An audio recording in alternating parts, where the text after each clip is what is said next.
what it is and what it isn't. On the show today, someone who needs no introduction, Jordan Maxwell. It's only going to be an hour-long show today. He requested that, well, he said, I'm 75 years old now. I really can't do 2-hour shows much anymore, but believe me, I'll try to get him on for a second hour, just like all my guests sometime in the future. But Jordan Maxwell, occult researcher, been around doing Illuminati research all the way back since 1959. His areas of most interest include astrotheology, sexual symbolism, and world religions, foundations of modern-day religion. I'm going off his website, by the way, jordanmaxwellshow.com. Don't go to jordanmaxwell.com. That show has been stolen. Not really going to get into that in this show, but he talked about that in some of his recent interviews with Richie Allen. If anyone wants to learn about that, check out the Richie Allen show.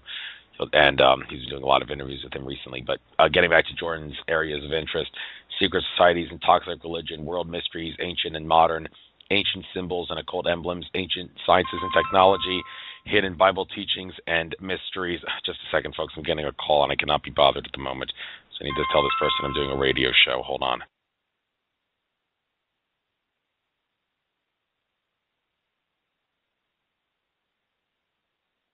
All right, folks. Sorry about that little problem there. But ancient symbols and occult emblems, ancient societies and technology, ancient sciences and technology, hidden Bible teachings and mysteries, the sun and the history of politics and religion, the story your church doesn't want you to know, secret societies and their influence on world events, and a whole lot more. But first, I will expect a call from Jordan in about a minute and a half. I told him 3:03 p.m. Pacific. He's going by Pacific time, but nobody in the queue yet. It's a Friday show. Don't expect much of an audience, but maybe that'll change. I'm not going to be taking any calls, by the way, folks. No calls on this show. It's only an hour. Maybe in a second show with Jordan, I'll take some calls at the end of that show. But for now, let's get to the news, courtesy of Alex Jones and Company at InfoWars.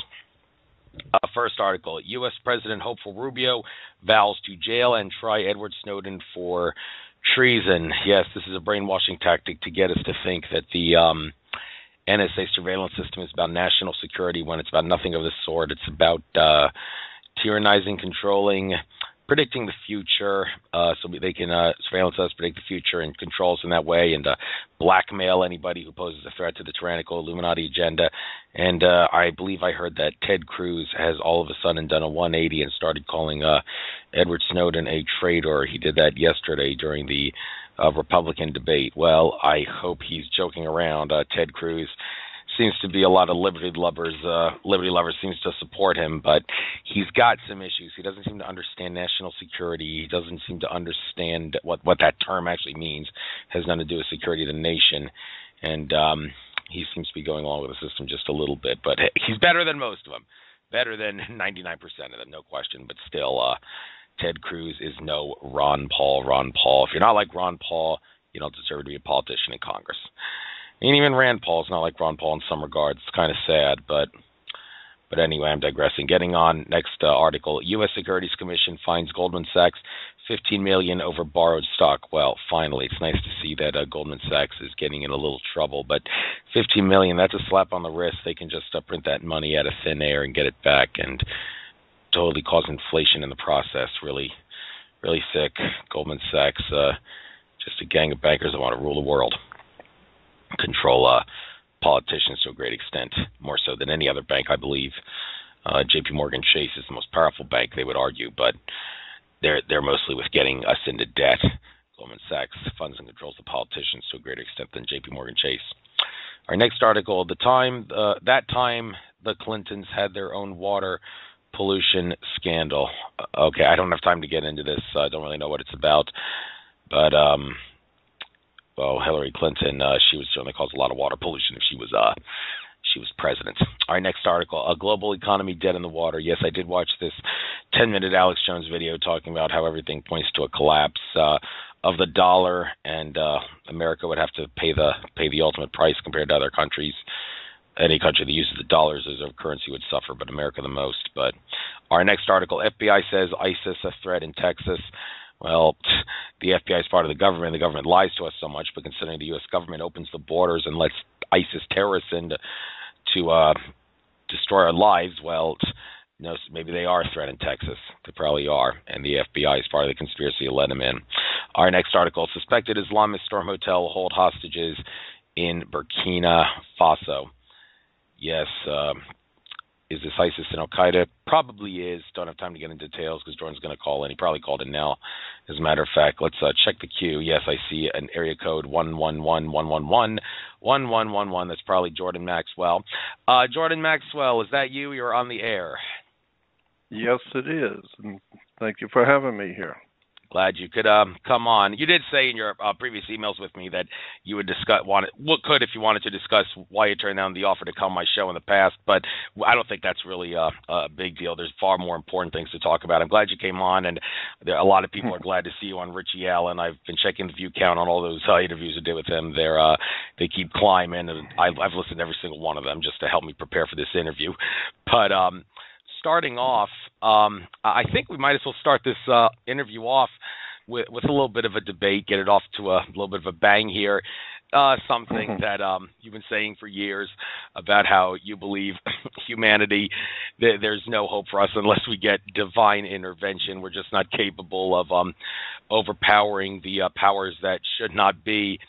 And, well, people would debate that. One guest I had in the past, George Kavaslis, told me that he said in one of his radio interviews, and I asked him about it. I asked him, how can you confirm what you said, that the New World Order will never be able to take over the world and fulfill its plot to global totalitarian government? And he told me, I have felt within my heart soul essence that Mother Earth at its heart soul level is a love-based entity, and that means that anything that is negative cannot take it over entirely. Now, it can come down hard at certain times, and there are times when the New World Order came down hard, like 9/11, and after they staged Sandy Hook trying to take the guns and all that. But in the end, they'll never be able to take over because Mother Earth is a love-based entity. And many would assert, well, Jordan, we are getting divine intervention. There's more than enough people out there from an extraterrestrial contactee viewpoint who would say that there's more than enough divine intervention to keep the New World Order from taking over with our guardian angels and spirit guides and such. And, of course, I remember you saying in your In5D radio interview way back in the day, the first interview you did, that you said the key to beating the New World Order would be to pray or ask. If you don't want to get religious, maybe ask would be the better word, our guardian angels and spirit guides for help. So do you think, yes, it may make sense for you to say, yeah, we're not totally screwed because, yes, there is divine intervention, and, yes, Mother Earth is a love-based entity? Well, it's a big subject, and I would still say that because I believe in a great spirit in the universe that other people may call God. I don't know what God is. I just know it's not on television. And but whatever God is, and you know, I've learned a long time ago, you need to define your term. So when I use the word God, it may not be with the same thing you're thinking when you use the term God. I'm using it very loosely. I don't even particularly care for the word God, but I do believe that there is some sort of overshadowing. I guess that's a better word, an overshadowing of life on the earth we're involved in. It's not just us, but there's something else that's going on around us. And you know, even the Knights Templars used to have a theme that they call "as above, so below." And so I think that is true. There's no doubt in my mind that that's true, that there's something going on around us in the spirit world from out there, whatever you want to call it, as opposed to the mundane physical world we live in. Too many strange and unrelated and unnatural things happen, and there's just thousands of cases. I guess everybody in the world's had strange things happen to them. And so I've had way too many things happen to me, and I don't know if you want to attribute it to UFOs or aliens, but there's something going on that is not in our physical world and our little mundane world. There is a higher spiritual presence in life, and I appreciate that, and I worship it because of the word worship comes from combining two words. Worship comes from worth, W-O-R-T-H, worth, the value of something. What is it worth? And of course, ship is an English word that's used on everything from rulership and courtship and and so sportsmanship and all kinds of ships. Well, so worth combined with worthship. No, you just drop it and it becomes worship. So all worship means is to show a high respect or value on something, whatever it is. So when I use the word God, I'm using it so that I can be understood by most people. But I don't believe in the God, the normal way people see God. I believe that there is a higher intelligent spiritual presence in life, and there's just too many, there's just too much evidence of that, and things don't just by chance happen. And so, I believe in the presence of a divine spirit, for lack of a better term, but I am also aware that in history, there has never been a time when some great spiritual event happened that put down the evil, the totalitarian fascist dictatorships which come and go, coming and going all the time, with warlords and war and violence, and running for one guy's running for office. We just love him. He's going to be our savior. And then you find out he's nothing but a scumbag and a crook.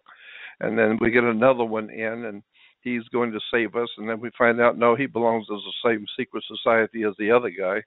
And eventually, over thousands of years, we've seen nothing but tragedy and chaos and violence, and throw into that mix religion, cults and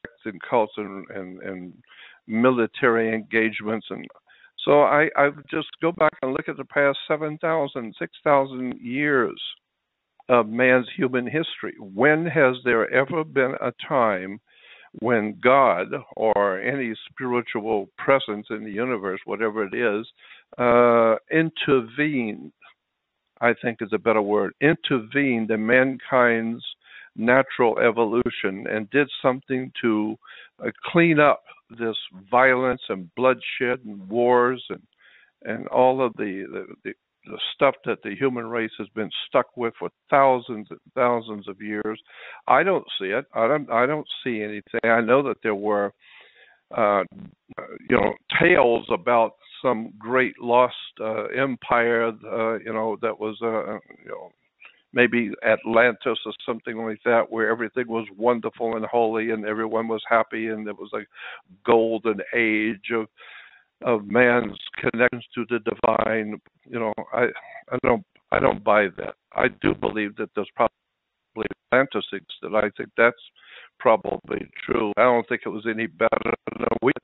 Obviously, it was destroyed. So the bottom line, as far as I'm concerned, is in the 6,000 years, in the past 6,000 years, I have never seen in history anywhere where a God stepped in to protect the creation we call man. If man has such a wonderful, connection to its creator, where is the creator?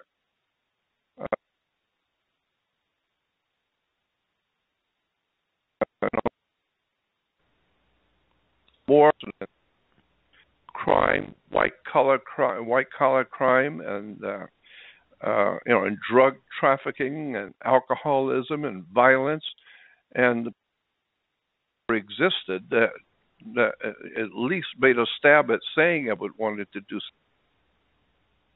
was the United States of America. It was a wonderful idea, and it divided governments into three factions and made sure that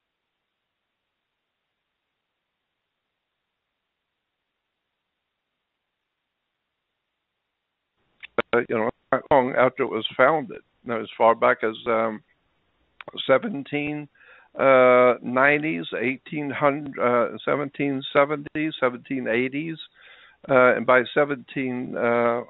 the 1800s, we were a mess. We were having people coming from all over the world who were fighting each other within the country, and so but I don't think that maybe there's a possibility that maybe there was some sort of a spiritual intervention caused 1776 to happen, well, and got started on the halfway decent road to managing the human race and bringing some sort of stability and justice to the world.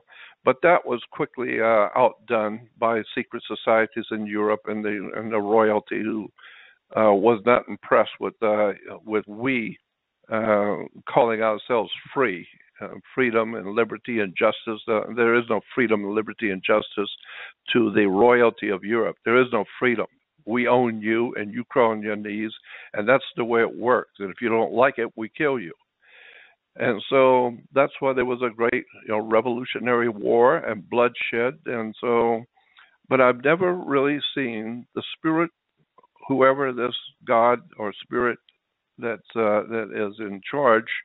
I've never seen anyone coming from space and aliens or gods and coming to help the human family. Where is it? I've never seen it. Now you can talk about the nation of Israel and the Almighty God Jehovah and all that. That's all stories. It's all based on ancient stories coming out of the Middle East, coming out of India. Most of what we call Judaism and all of the wonderful stories about the holiness of Israel can be traced back, if you just take a few minutes to start reading, can be traced back to India. India is the parent of Judaism, Christianity, and Islam. All three can trace their lineage back to Hinduism. So again, I'm just stating the obvious, that when has God ever stepped in, or when has any spirit ever stepped in to help the human race? I mean, and so I don't see. That's a fair question for you to be asking, indeed. I want to point out a couple of times your reception broke up, like for as long as 3 seconds on a couple of occasions. I do hope that's not the NSA or technical gremlins trying to screw around with us, but just so you know that. Too. Okay, but that did happen. But anyway, getting back to the interview, well, one could debate, it's pretty obvious what God is. God, the creator, whatever you want to call it, it is infinite consciousness. Now, where's the scientific proof for that statement to back up the claim that God is infinite consciousness? Well, we know that we can affect reality by either observing or measuring it, and we know that because of the double-slit experiment in Austria way back in the early 20th century, and we also know that every action that we do influences all of reality, albeit at small levels, and everything is a smaller part of the greater whole. And how do we know that? The mathematics behind the Mandelbrot set, the diagram of the Mandelbrot set. It looks like a beetle, and if you zoom in, you will see smaller and smaller Mandelbrot sets, but it goes into infinity. It's a finite area, but it goes into infinity, and that many would assert is a perfect representation of what reality is like. Therefore, you can make the assertion that God is infinite consciousness. Jordan, for lack of a better question, do you agree or disagree with that claim? No, that sounds very reasonable, and I followed your point, and I think I would probably have to say, that's about the best I would say. I think you said it well, and so because there's a lot of science that can talk about both sides. There is no God. There is no special influence on the human race, while others. Scientists are saying, but there is, and Einstein saying that God doesn't make mistakes, and he doesn't play with the reality. Whatever it is what it is, and there's a science to it. And so basically what you were saying sounds about right to me.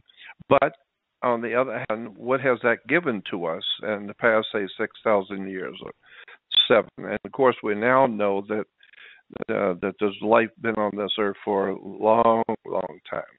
I choose to think billions of years to be. It's my belief that for billions of years there's been life on this earth. Other people, other scientists are saying, well, yes, maybe it's been 100 million years. Well, I don't know. Maybe it's been 1 billion years. But what is all, and there's no doubt in my mind, from what I've been able to talk with others who are far more, well read on this subject, about the ancient history of the human race. And there's no doubt in my mind that there's been extremely high civilization that have existed on this earth for millions of years ago. And we are just, every now and then we will stumble upon some sort of a artifact, some sort of an out of place artifact, and or we're just now getting to openly talk about temples and great temples and great buildings under the ocean, off the coast of Cuba and off the coast of Okinawa, enormous temples in the ocean. I've heard about the pyramid that's on the ocean floor in the Atlantic, 10 miles north of Bimini. And the Bombax is a huge pyramid sitting on the ocean floor. We know that in South Africa, when they were drilling and going down to the earth, and they're mining way, way down in strata, which is even all the scientists agree that in strata at a particular depth, way down, is in the billions of years. And yet they were finding handmade artifacts in strata, which is billions of years old. So that tells me, well, somebody was here billions of years ago, because it's in the strata. And there's nobody on the earth that's questioning that the strata is 3 billion or 3.5 billion years old. Well, if everybody's agreed at that depth down, at that far down, it's 3.5 billion. Well, what are you going to say about the handmade artifacts that are being found at that depth? So there's no doubt that we've been, as far as I'm concerned, I'm totally convinced that there's been a highly intelligent, extremely intelligent, like on this earth, billions of years ago, maybe hundreds of millions of years ago.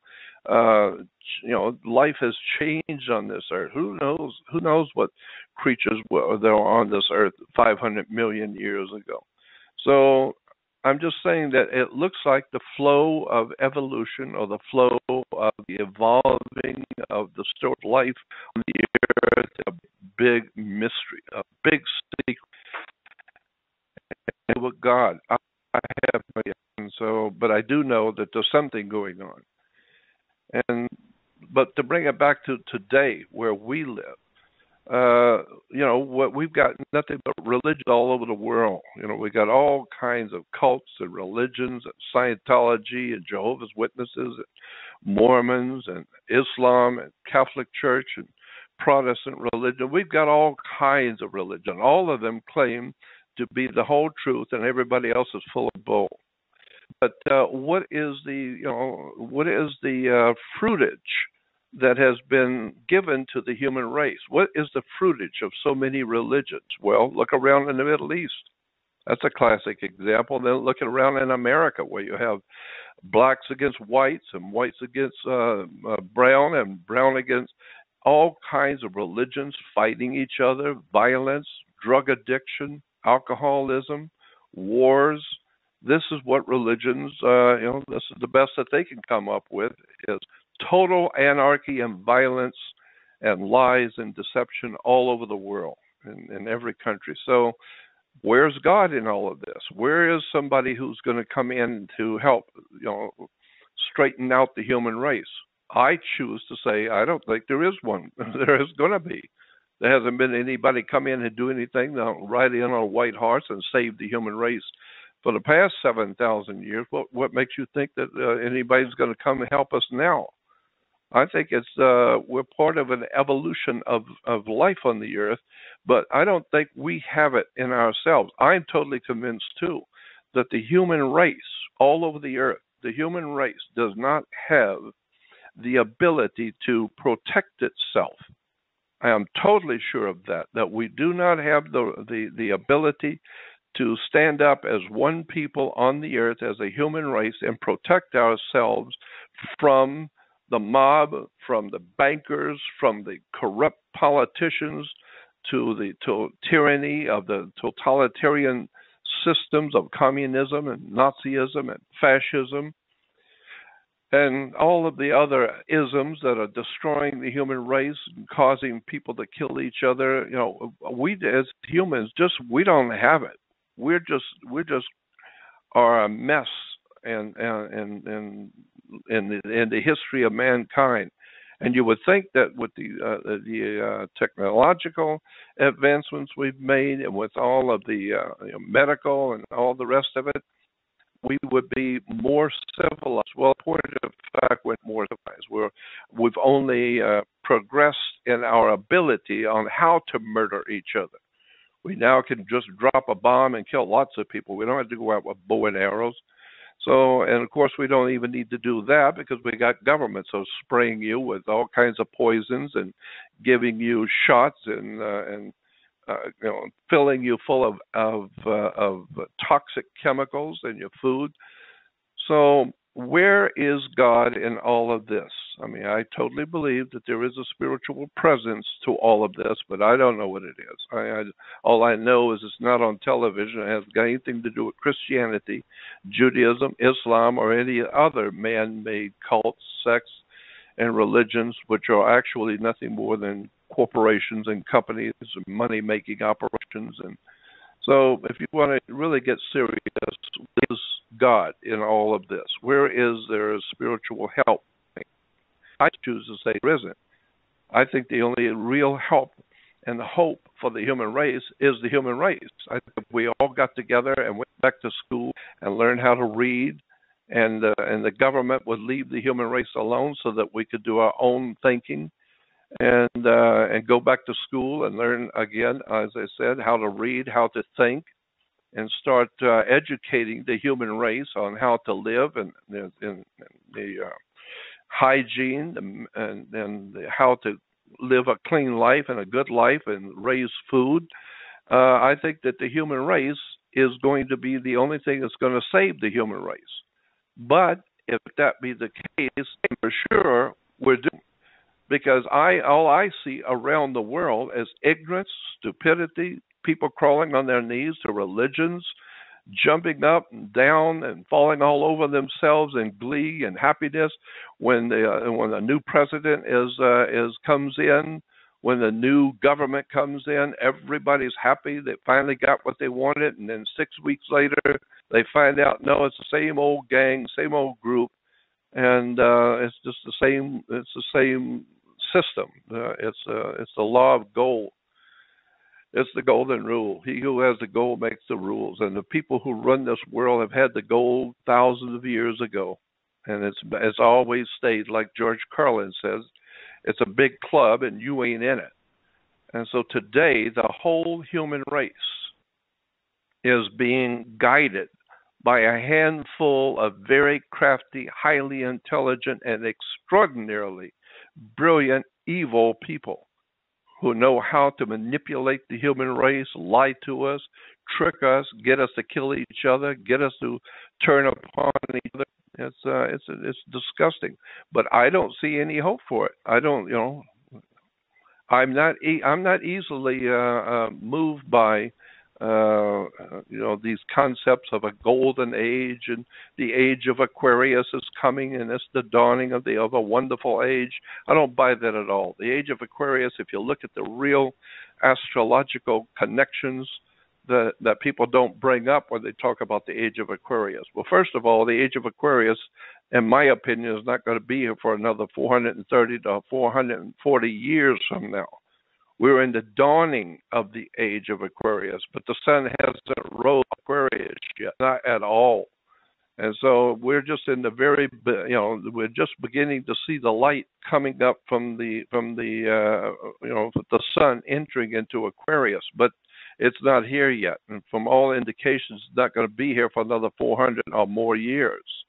And then even given that, look at the astrological connections and the other astrological influences on the age of Aquarius, and you will begin to see Aquarius, if there's anything to this idea, is going to be a horrible time in the world to live. It's going to be a very, very evil thing that's going to happen to us, and we call it the age of Aquarius. This is what Adolf Hitler was looking to do, is prepare the world for the age of Aquarius. Well, there's a classic example.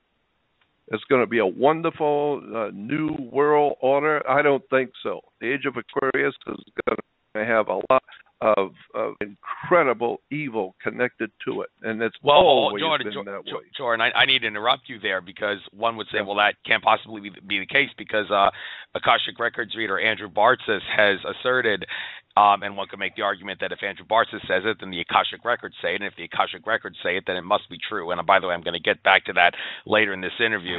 But he has said that the Archon control system, ever since 2011, has been cannibalizing itself and cannot stop cannibalizing itself. So how can you assert that we will be set for evil when everything that's causing the evil is cannibalizing itself? Well, as far as I'm concerned, first of all, I don't know if I even trust those. That's his opinion. That's his words. That doesn't mean that because he said it, that's God's honest truth, right from the heaven. I would argue that okay, so he said that, and that sounds interesting. We'll see, but I've been looking at it for the past 75 years, the world history, and I've never seen anything in the Akashic Record or anything else that tends to make me believe that we're going to have a happy future. As far as I'm concerned. And I've said this before, the only light at the end of the tunnel is a train coming. I don't see the human race in a glorious future. Not at all. We're seeing nations being flooded with immigrants coming in with idea of how to destroy civilization, wars between the great religions of the world, food, the scarcity of food and water, and clean living conditions. If you want to be practical and honest, I don't care what somebody tells me about the Akashic Record. I'm looking at the world scientifically speaking. We're in trouble. The whole entire world is in trouble, and I think we actually see that. And there are a lot of people who are now finally owning up to that there's no God coming. There's not going to be any second return of a great Savior who's going to save anybody. It's very difficult to make a return when you've never been anywhere to start with. So how are you going to make a big comeback if you never were to start with? And so when you begin to look at the religions of the world and the history behind the great cults, and that's all this is. In fact, cults. It was the Islamic cult, the Ishmaeli cult, that we end up calling it Islam. No, it's Islam. It goes back to Ishmael, the Ishmaeli cult in the Middle East, and then the three religions, what we talk about, Christianity, Judaism, and Islam, all from Abraham. Well, we know. We don't suspect or think. We know Abraham never existed. It goes back to India, and all the reference books talk about the whole idea of Abraham is based on the Brahmins, and the Brahmins in the Brahmin religion was Saraswati. So you have a Brahmin and Sarah. Saraswati was a goddess in India. So there was no Abraham or Sarah. There was no King David or King Solomon. Or Jesus, or Abraham, Isaac, and Jacob. There was no none of these characters in the Bible and the Western civilizations, holy books. None of them ever existed. So consequently, from my point of view, if that's the case, which it is, and we're now slowly but surely beginning to figure out the fact that our religions are given to us by the same people who gave you your civilization, your churches, your government, your banks, your insurance companies, your educational institutions. They also give you your wars. And it looks like the whole entire world of humanity has been orchestrated into the mess that we are finally in, because we as humans tend to believe our leaders. We tend to want daddy or mom to take care of the bills and take care of everything, and so we can just drink our beer and watch basketball and have fun, go to the zoo, while the real people who are in control are anything but human. They don't give a damn about the human race. We're talking money. We're talking business, like the mafia. So at the top of the world, the people at the very top are very extremely evil people, very evil. And whoever rises in a dog-eat-dog world, whoever rises to the top has to be the meanest dog on the block. So when you see America as the most powerful nation in the world, how did we get here? Well, we didn't get here by reading poetry and helping the poor folks and helping feed grandmother. We got here by military. When any kind of a war breaks out, America goes in and kills everybody. We kill it all. That's how we're big. That's how we became powerful, and that's how the Catholic Church became powerful. Powerful influence in Europe. Why? Go back to the Inquisitions. Go back to what was going on back in the 12th, 13th, 14th century A.D. What was the church doing in the 1500s? My God, when you find out how many people were being murdered, their heads cut off, and children having hot lead poured down their throat in front of the parents because they would not conform to Catholicism. It was an incredible time of violence and filth and pornography that the church was trying to foist on the people of Europe. And the people who fought died horrible deaths, being burned at the stake. So as far as I'm concerned, when I look at the world, not fool, not stupid. And I know that there are good people in this world. There are good people and there are good organizations. But the bottom line out there, everything is said and done, the powers of this world, business, like the mafia says. So I don't see the business of living getting any better for the human race. All you got to do is look around at the world, not just the Middle East. Look around at the entire world. Human race is in trouble big time. And now the problem is that you can't fix any problem if you don't know anything about it. And that's why Americans, for instance, have no power to do anything, period. Americans ultimately have no power to change anything, period. Why? Because they have no power. And power is knowledge. Knowledge is power. The American people do not know how things work. They don't know how a government works. They don't know who writes the laws. They don't know what a court is. They don't know how governments operate. They don't know where the military comes from, the military industrial products. They don't understand anything about it. All they know is that they're told what to do, and they're frightened to death. So they do what Tiberius Caesar and the emperor wants.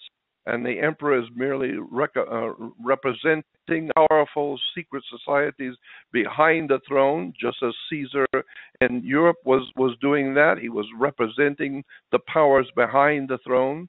Well, so is today. The governmental system in America, it merely represents. It merely goes out in front of and represents the figurehead. The real power is behind the throne, which is money. International fascist money that goes back hundreds of years, going back to Europe, going back to France and Germany and the UK. All of this goes back hundreds of years of powerful people and powerful families. So until America wakes up, gets an education, and the people all stand up together, and we're not going to let history go on like this. We're going to stop it. Nobody's going to do anything. Nobody knows how to stop anything. Nobody even knows how would you know how to stop it.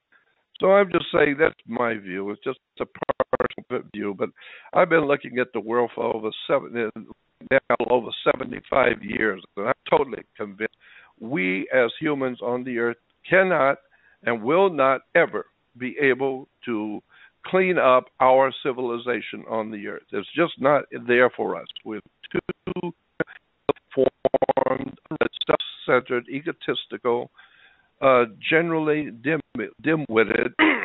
Don't have the IQ. We don't have the moral integrity and the scruples and whatever it takes for humans to stand up and say, no, we're not going to let people sleep under bridges and die for starvation while military spends billions and billions of dollars on bombs to kill people.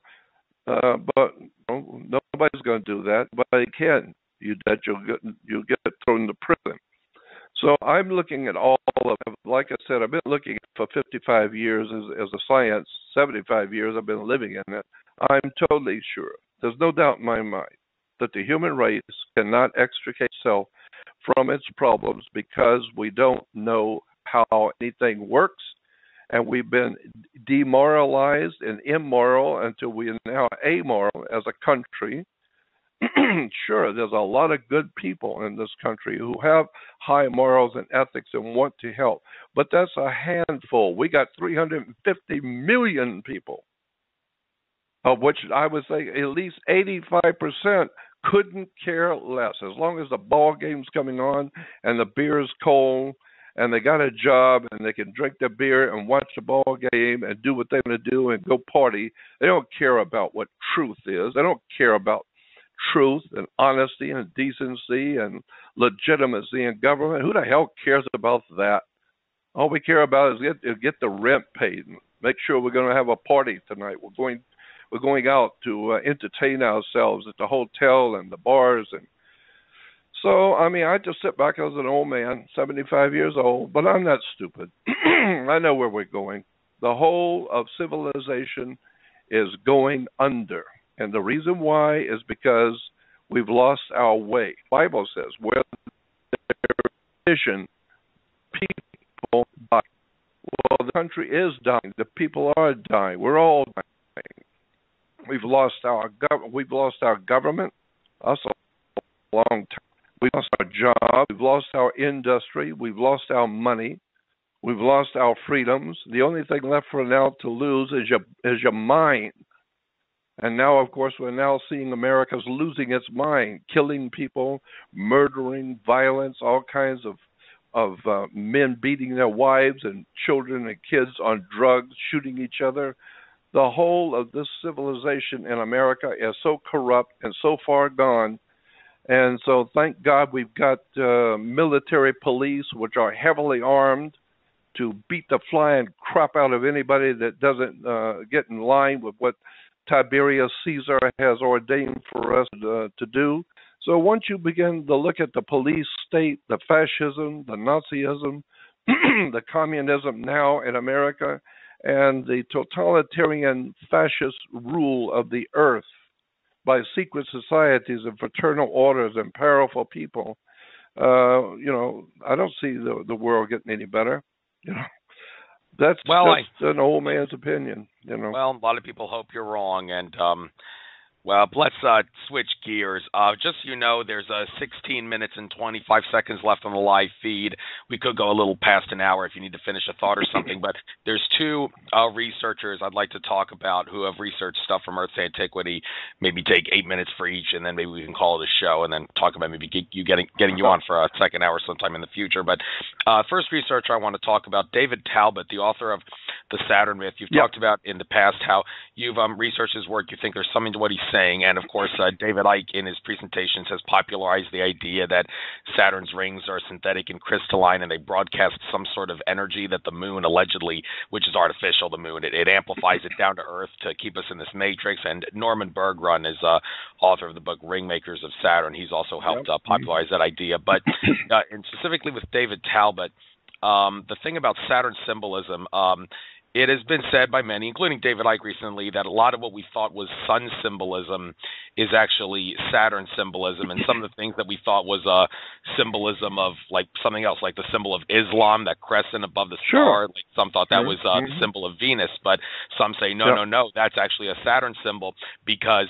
as David Talbot talked about, Saturn used to have like a crescent around it that was caused by the explosion with Saturn. So that has brought the idea that maybe a lot of crescent shape above like a circle or a star in symbology is Saturn symbolism. So what's your take on the idea that David Talbot may be right to a great extent, and a lot of things that we see is actually Saturn symbolism, and we should change our view on that? Well, I think that, first of all, it's interesting you should bring up David Talbot because I actually helped finance with a lot of money back in the mid-'90s. I think it was in '95. And I was a partner with David Talbot in presenting a major expo, I guess you would call it, on the Saturn theory and on the Saturn work. I was in Portland, Oregon, back in 1990. I had quite a bit of money. It wasn't my money, but I was working for a company where I had the ability to write checks on the company, and the company had deep pockets. So I gave quite a large sum of money to David Talbot. He came down. I gave him the money. Then I hosted the whole conference for him, and I sat there for days before the conference and days after the conference with David and his office, and so I know quite a bit about David Talbot and his work. And I think David Talbot's work and the work of that whole Cronia group is absolutely phenomenal. I think they are right on top of the real stuff that was going on. There's no doubt in my mind David Talbot himself was an extraordinarily brilliant researcher, author, and the people he has around him are equally as highly intelligent, and so I have nothing but the highest of regard for David Talbot, the entire Cronia organization. I helped finance one of their biggest operations, and was a host of one of their biggest projects. So I know them well, and I have nothing but high praise for David Talbot and that entire group that he works with. I think they're really on to something for sure. So I would highly suggest everyone find out about Dave Talbot. Go on the web and find out about his videos and his company and what they're doing. And there's a lot of research books that they have put together that you can buy from them. And so I have nothing but the highest regard for David Talbot and that whole idea of the Saturn thing. And I know personally for a long time, been very close friends with people who have worked on this kind of information. And what was his name? The ring makers of Saturn, can't remember it right at the moment. Norman Berglund. Norman Berglund, right. Norman, I have sat for hours and talked about his work, and he has shown me pictures, and he had in his briefcase. We sat and talked for hours up in San Francisco. So Norman Berglund, I consider to be an extremely brilliant man, working with NASA at the time. So, and this whole idea about Saturn being possibly a dish, we know that the rings around Saturn are artificial, and from what Norman Berglund is saying, and others, not just him, but others are saying that there is something going on with Saturn. There's something happening in Saturn, that we are seeing strange things on the planet as we went by it. So, and even 2001 Space Odyssey talked about the moon, but actually in the book, it was about what was going on the planet Saturn. So, yeah, I think Norman Berglund's work is very important. I think that that whole Saturn idea, the whole Saturn thing is very legitimate. I'm very impressed with their work. I've always had been. That's why I gave them the money to start with, because I had been following him. That first book, The Saturn Myth, was extraordinary, brilliant stuff. So that's my feeling about the Saturn myth. I think there's a very, very, very legitimate, all the things that they are bringing out about the planet Saturn. So that takes care of that subject. Yeah, I think so. There's definitely truth to it, too. Just, 10 minutes and 15 seconds on the live feed. If anybody wants to listen to the show after that, they would have to call in. The number is 646-478-4747, but we're not going to go long past an hour by any means, only a few minutes. One last researcher of antiquity that I want to discuss with you. This will end this show with a bang for sure. Well, before I mention his name, I want to point out that Akashic Records reader I mentioned earlier, Andrew Bartzis, in a 15 or is it a 20-part series of interviews that he did with Lance White back in 2013 in part 2, he made a revolutionary statement that flat out revolutionizes the way we look at human history on planet Earth and also the layout of our solar system. And that statement was, Zecharia Sitchin's first 3 books are extremely accurate. In other words, yes, there is a planet Nibiru in a 3,600-year elliptic orbit in the solar system. Yes, there is a race of human-like Anunnaki extraterrestrials that come from that planet. Yes, those Anunnaki came to this Earth over 450,000 years ago and genetically engineered humans about 300,000 years ago by combining their DNA with Homo erectus DNA and used us as a slave species. And, well, I was originally very confused about this because I remember hearing some people say some very inauspicious things about Zecharia, who I know you've talked about having worked with before. And those things, 2 things in particular. Leo Zagami, a former 33rd degree Freemason, said in his Project Camelot interview that Zecharia Sitchin was a CIA and Illuminati disinfo agent who got information from the Vatican. And Arizona Wilder and David Icke's Revelations of Mother Goddess documentary, she actually said she saw Zecharia Sitchin at satanic rituals and that he was actually a shape-shifting reptilian. And David Icke said, well, maybe that is why back in 1998, Sitchin warned me in a conversation I had with him not to talk about the reptilians in my work. And I decided when I met Andrew Bartzis at a conference in Florida a couple years ago, I decided to settle this once and for all. So I went to Andrew Bartzis and I asked him, okay, and I told him everything I just told you. And I said, so how could Zecharia Sitchin have been accurate if he was literally a reptilian disinformer? And Andrew Bartzis told me, now take a deep breath, we're going to jump off into the deep end here. He told me that entities known as timeline watchers, they actually, in an attempt to disinform humanity, intermingled with Leo Zagami and Arizona Wilder's spirit body and physical body in such a way that caused them to think they were on an alternate timeline, which caused them to believe lies about Zecharia being a disinfo agent that they thought was true. And believe me, I do wish the world wasn't this complicated, but hey, it is, and it's my job to bring this to light.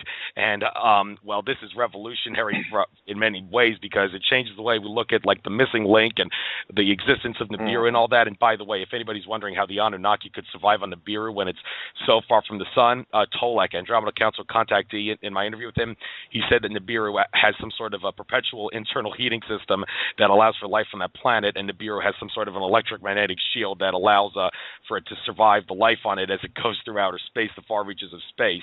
That changes the way we look at like how seasons on planet work, how hot or cold a planet is in relation to its whether it has anything to do with how far it is from a star. But since you worked with Zecharia, I know that this must be kind of jaw-dropping for you, and well, I can understand why they would go to such great lengths to discredit him, since a lot of people have shown research that the Anunnaki that he talked about are near the top of the ladder of the Illuminati ladder of authority, as are the reptilian aliens. They even talk about an alliance many years ago with the reptilian aliens and the Anunnaki, some do. But now that I've brought this to your attention, are you willing to like maybe change your research a little bit to accept Zecharia a lot more seriously? His work? Well, I mean, I don't know if you've ever followed my comments about Zecharia. I was in business with him. I actually was in business with him and helped him with his books and the sale of his books and I got Zecharia to speak on different radio shows, got him to speak at conferences. And I went with him on many occasions to his conferences. I called him back in 1990s, mid-90s, and asked him to come out to San Diego to come and meet me. I had something to talk with him about, and he did come out, and we talked about a business deal where I was going to finance a 13 one-hour television series on him, and we signed a contract and we agreed. I gave him money up front, and and then I sent him to different countries. We were going to send him to 7 countries. I think he only actually ended up going to 4 countries, maybe 5. I don't recall exactly if he went to Israel or not, but I do remember there was at least 4 countries we sent him to with our camera people, etc. So I was in business with him, and I wish I could tell you, which I would not, but I wish I could tell you some things that would turn your hair white. about Zachariah Sitchin that I knew because I was in business with him and had private conversations with him. And on occasions, I've had some extraordinary conversations with Zachariah when, for whatever reason, he let his guard down and told me certain things that absolutely blew me out of the chair about himself and about what he's doing and about where he's getting his information, et cetera, et cetera. And it was so extraordinary and so incredible and fascinating. But I just would not want to do anything that would cause people to think badly about Zachariah Sitchin, because I considered his work and the man himself, because I was in business with him. I knew him. And he was always a very honest, very decent, very intelligent older man who, as far as I'm concerned, knew what he was talking about. And so I have the highest regard for Zachariah Sitchin. Always have. Financed him, I gave him money, and wanted to do projects, big projects with him, because I was so impressed with his work and with the man himself. I met his wife. She came out too. She stayed out with us in San Diego. So, but I would say that I do know a couple of things about him that he told me that absolutely knocked me out. I was absolutely blown away when he told me certain things about his personal life. And so, but I would not want to talk about that, because it would be too, it'd be destroying firecrackers into a fire. And but suffice it to say, even after hearing what he said to me in private, I have the highest of regard for Zachariah Sitchin. He was nobody's fool. He knew what he was doing. And I think that people who badmouth him and who say that he was wrong on this, wrong on that, I think these people are wannabes. They wanted to be Zachariah Sitchin, but they can't be Zachariah Sitchin. They don't have the education. They don't have the background. Not the man. They never have been the man. They're the man now. They're never going to be the man. But I worked with the man. And as far as I'm concerned, Zachariah Sitchin was one of the most incredibly brilliant authors, and so I have nothing but the high praise for the man and his work. But having said that, there are some really extraordinary things about Zachariah I don't think the world knows anything about. And so, but as saying that, knowing what I know, I still say he was absolutely sensational. I have the highest regard for him. I just know some other things about him that other people don't know. And I'm not about to talk about it because it's not really important. I'm just telling you. I had a chance to see the real man behind the scenes, work with him, travel with him. And as far as I'm concerned, he was very, very legitimate and very good at what he did. So that takes care of Zachariah Sitchin. And there's a lot of other people that I have a very high regard for that we could talk about maybe on the next show. Yeah, I'm glad. Glad you would like to come on in the future. I guess we might as well end the show. There's only a minute and 20 seconds left on the live feed by discussing a possibility of you coming on sometime in the near future. To tell you the truth, I would prefer to not upload. I upload all my interviews to YouTube, but I would prefer if we could wait until I do another interview and then combine this interview with that one. Of course. And upload it on YouTube. So, but what I would like to say, I don't. That's fine. I don't care. Do whatever you want. What I would like to say is that I have a website, Jordan Maxwell Show, SHOW, JordanMaxwellShow.com. That's my website. You're hearing my voice. And I'm saying my website is JordanMaxwellShow.com. And on that, if you go to Jordan Maxwell Show, you will see above my picture, you will see a research society. All that is I now have a second website upon which I'm downloading all of my research over the years, everything, the pictures and documents and all kinds of stuff that I've never shown anyone.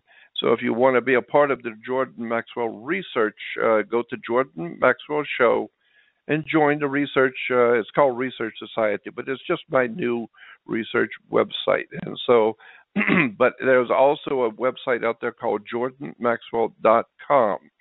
stay away from that. That has been stolen from me. It's not me, so don't buy anything from it and think you're doing anything with me on jordanmaxwell.com. It's not me. It was stolen from me. You want to talk to me and hear my research, jordanmaxwellshow.com. And thank you. You're very welcome, Jordan. Hang on a second. Oh, come on. Jordan, hang on a second. Come on. Yeah, Jordan, sorry, I'm still here. It took forever for the mute button to unmute there. But, yeah, so second show, is there any way either Wednesday, Thursday, or Friday of next week we could do a 1-hour show at this exact same time? Of course, absolutely. All right. Wednesday work for you because that's my normal air time? Yes. All right. Yep, sounds good. You email me, email me so I don't forget. Okay, I will definitely do that, and I will have that show ready probably by Monday night is when I'll have the link for that show. But you don't have to know the link. You just have to know the show call-in number to get on. So I'll see you 3 p.m. Pacific time next Wednesday. Talk to you later, Jordan. Sounds good. Bye-bye. Take care. Bye. All right, folks, that is the end of this show. Sorry for all those people in the queue there. I couldn't possibly take calls because it was only an hour show. Maybe in the last 20 minutes or half hour, the next show with Jordan next Wednesday, we will take calls. And as far as next show goes, I will be having a show next Tuesday with Bernard Gunther. He couldn't do a Wednesday show, so that, lucky for us, makes room for another show with Jordan next week. So Bernard Gunther next Tuesday next week from 6 to 8 p.m. Eastern, and then Jordan Maxwell the very next day, Wednesday, from 6 to 7 p.m. Eastern. That's the end of this show. Namaste, everybody. This is Andrew Fisher signing off. Enjoy the rest of your trek to infinite consciousness. Blog Talk Radio. Namaste, everyone. Welcome to Nature of Reality Radio. It is Wednesday, January 20th, 2016. This is your host, Andrew Fisher, normally broadcasting Wednesdays from the suburbs of Philadelphia, Pennsylvania, to expose the true and false nature of reality for what it is and what it isn't. We're only doing a 1-hour show today. Jordan Maxwell is the guest coming back to do the second hour. I always like to give my guests at least 2 hours of showtime on this show. Talked about a lot of interesting things on the show last week. This past Friday, we'll talk about a whole slew of different things on this show. Well, not a whole slew. We've only got an hour, but we will try to make the most of it.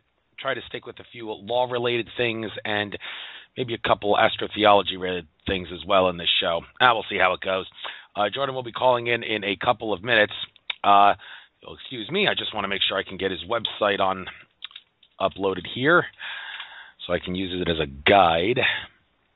Not that I don't know what to talk about. It just I like to always put this stuff up, so it'll always help me guide me through an interview if I ever am at a loss for a thought or something, lost my train of thought or whatever. Here it is. Okay, but first, as usual, we will start with the news, courtesy of Alex Jones and company at InfoWars. Breaking: Feds admit to stealing land and money. Federal employees admit to predatory land grab. Reports on unnerving footage in which the feds are caught red-handed admitting to a predatory land grab. It's video, actually. You guys might want to check that out. It's certainly interesting, to say the least, that the feds would admit to that. Hopefully that'll wake a few people up. But then again, like Jordan said, a lot of people are apathetic and don't care, and care more about watching football and basketball and all that other stuff than they do about these important things, like the government confessing to crimes like this. So let's, I guess, try to get this video out to as many people as we can so people will learn the truth. All right, next article, video, how Monsanto's glyphosate attacks our core cellular functions. Well, for some people, this may be preaching to a choir, but then again, glyphosate, you don't hear as much about that as you do GMOs, so maybe I guess this is a video worth checking out. But anyway, I've only got 5 minutes to do the news, so I got to do this on the fly here. Next article, U.S. quote-unquote takes control of Rumelia airfield in Syria. Okay, I must actually plead ignorance. I don't know what Rumelia means. That's spelled R-M-E-I-L-A-N. Never actually seen that word before, but if it's a top story on InfoWars, it must be of some inauspicious significance, so people may want to check that out. Next article, gun control keeps criminals safe from you. Yes, that is right. If you keep the guns from the general public. The general public cannot own guns. The government takes them. Then the criminals who will be able to get guns off the illegal underground market, which the government controls to a great extent, ironically, but not surprisingly. Ironic, but not surprising. That's a paradox if there ever was one. This is a no-brainer. Don't let us then take the guns, because then they will inflict tyranny upon us, and the criminals will be able to commit crimes more easily. Next article, suicide team sent by Pakistani Taliban faction assaults university. Yes, was this a plotted by the United States government to some degree? Well, yeah, it was, but to what extent they knew about this, or was this just some crazy Muslim who thought he was fighting for Allah, never realizing that the U.S. government is controlling him? Yeah, a lot of people in ISIS and Al-Qaeda are like that. They're just brainwashed crazy Muslims who think that they're just doing a crusade, a mission in the name of Allah, and are completely ignorant of the fact that the U.S. government and the New World Order, for that matter, is controlling them. This could have been the same thing here. Don't have time to get into it, but just want to point it out. Next article, Iraq's oldest Christian monastery destroyed by Islamic State. Yes, getting back to what I just said in the past article, a lot of crazy Muslims who don't know what they are doing. Well, they know what they think they're fighting for Allah, but the U.S. government is brainwashing them. And I mentioned yesterday that Albert Pike talked about how he wanted a third war. Well, the powers that be wanted a third world war, and he mentioned it would be in the Middle East and having a lot to do with a war of sorts between Christians and Muslims. So Islamic State destroying the oldest Christian monastery in Iraq, yeah, that might cause a little bit of tension, unfortunately. But enough of that. I believe this is Jordan Maxwell in the queue. I just want to let you know, folks, in maybe the last 15 to 20 minutes, if anybody wants to call in, I will be taking calls. Just got to give it really quick. If there's a lot of people, just get your question, and then we'll answer it, and then we'll have to move on to the next caller. But anyway, enough of that. Jordan Maxwell, is this you, or you are on the air? Yes, I am, and thank you for inviting me. Yep. Yes, I wanted to give you a second hour, because I always try to give all my guests at least 2 hours, and with you, 1 hour would definitely not be enough with all the great work you've done for us since 1959. But switching gears from the last show, I do want to try to talk about some different things on this show, and I think we didn't really talk about the court system too much in the show, like in last week's show, so I'd like to bring it up again.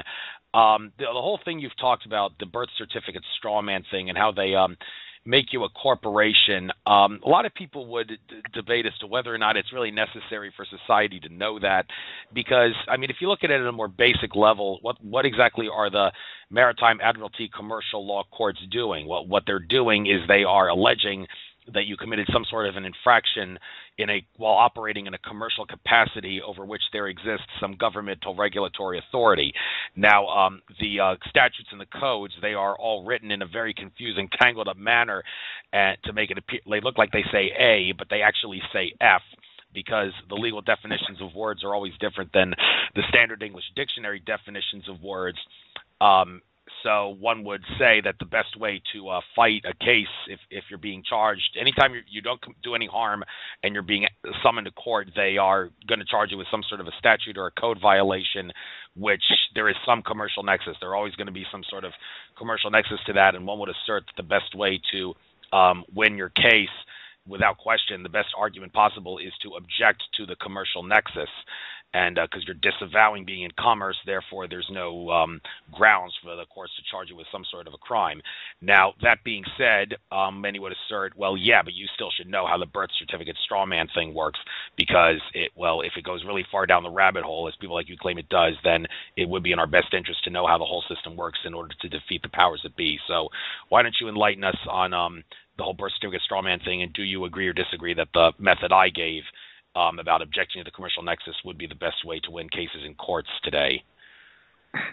Well, for myself, I mean, you're asking for my my opinion. As far as I'm concerned, I don't fight anything anymore. I'm too old and too tired. I've been there and done that, so I don't fight anything anymore. If I got a ticket, which I probably won't because I don't drive anymore, but if I got a ticket or some kind of infraction, I just pay it, because I consider that there are more important things now in the world than worrying about paying a ticket and going through all of this menagerie of how the government really works and how courts really work. So I've kind of given up on worrying about it, because it's way too far gone. It's extraordinarily. It's, where we are in the stream of time is like sitting in a lifeboat at 1 o'clock in the morning, about 2 blocks away from the Titanic, and she's 4/5 under, and we're waiting to watch the big event when she finally goes totally under. So that's where we are. So I've said it before, the only light at the end of the tunnel is a train coming. We're too far gone now to do anything about any of this. So the only thing I'm suggesting is that you just learn about it. Just understand how your world works, how the laws work, how the government works, so that you can operate within it, and understand for the first time that you are not free. You're not free. The sole idea of America being the land of the free and home of the brave. That's a long time ago. That's a silly comment from a long time ago. America's not free or brave. It is what it is. We are nothing more than slaves in a brilliantly conceived system. And I have to give the masters of this world at least their due, is that it is a brilliant system. It has allowed most people in the world, especially in the Western world, to live higher than the pharaohs of Egypt and the kings of Europe.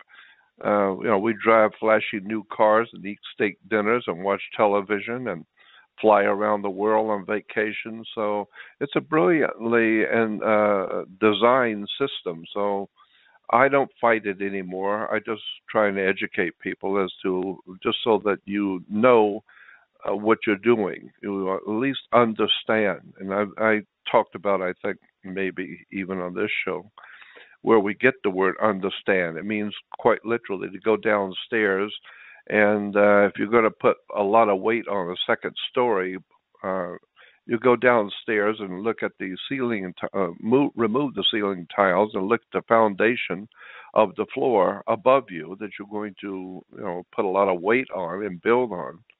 And so what you're doing is you're standing under the foundation you're going to build on to get understanding.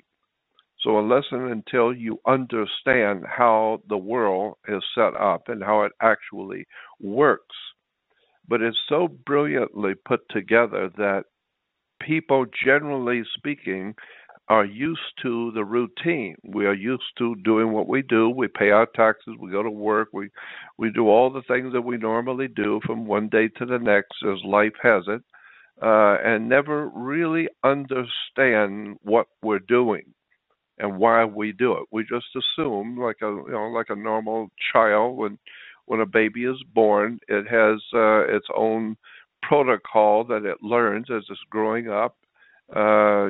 Things you do, things you don't do, and your parents are in charge, and you eat at a certain time. And so after a while, as you're growing up, 1, 2, 3, 4, 5, and 6-year-old, you get to where you know what life is all about, and you do what you do, and when all the kids do the same thing. And so that's how we are. We are, our nation, America, in my opinion. I've just been looking at it for 55 years. I don't know. It's just my opinion. But I look at America like it's a kindergarten being run by Hell's Angels, because most people have no idea in the world who's in charge and how anything works and what the words mean.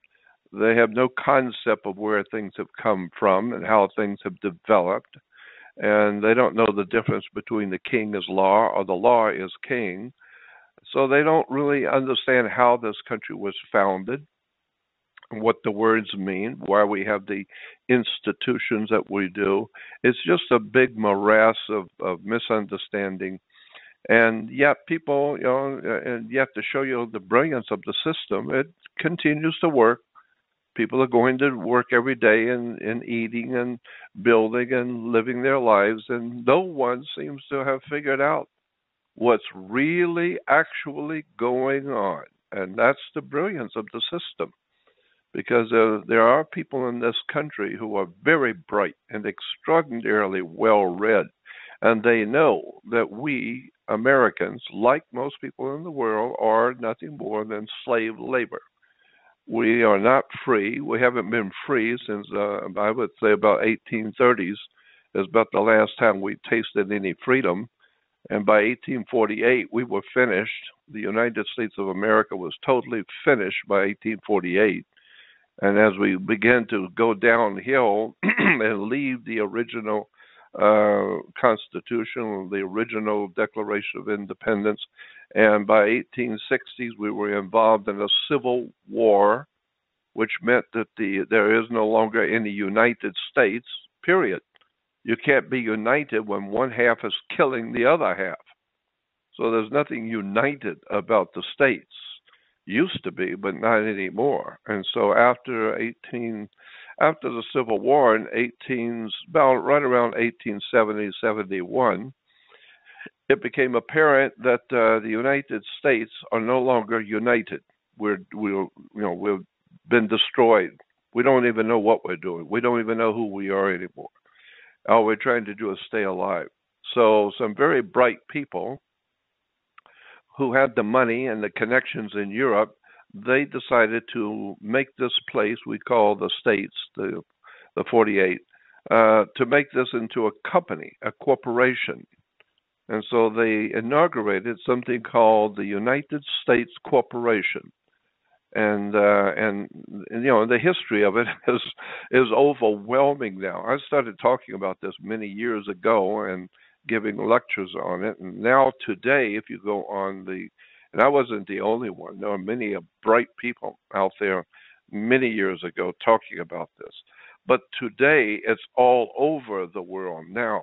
Now it's everywhere. Just go on the web and to YouTube and type in, very simple, the U.S. is a corporation.